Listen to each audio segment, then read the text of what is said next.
shall we begin? Yes! Okay.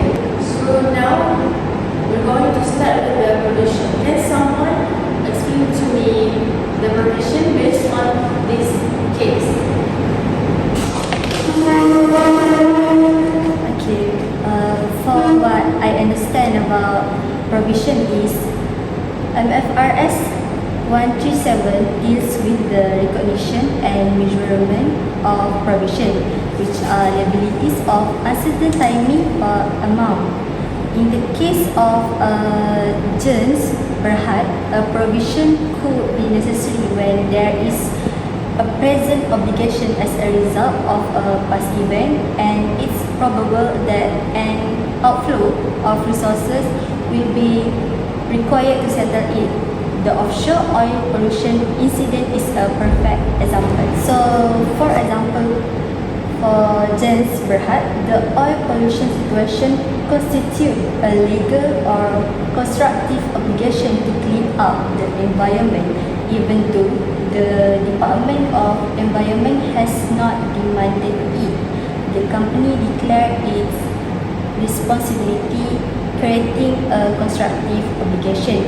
Since the company has also estimated the clean-up cost to be 1 million, it meets the criteria for a provision under Mfrs 137.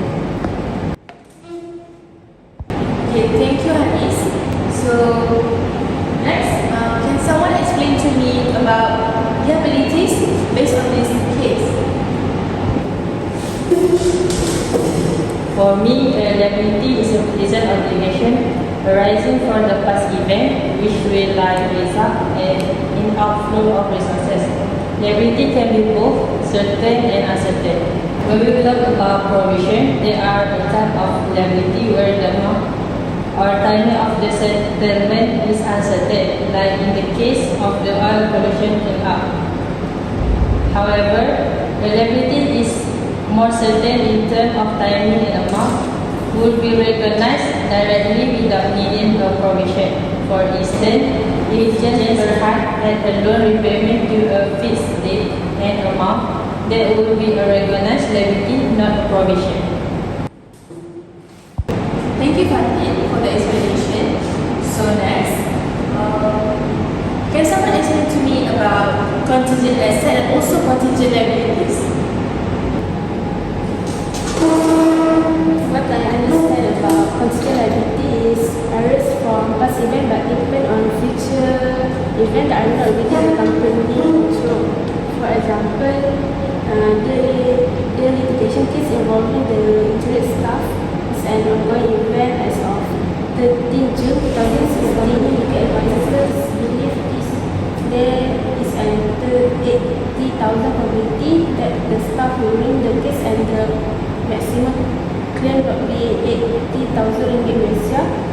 Jens Berhad would need to disclose this as a contingent liability in the financial statement. As for contingent asset, is a financial asset that arises from past event but whose existence will only be confirmed by future event. In this case of Jens Berhad, the company filed a legal suit against one of its suppliers for unethical practice and claim 2,000 ringgit Malaysia.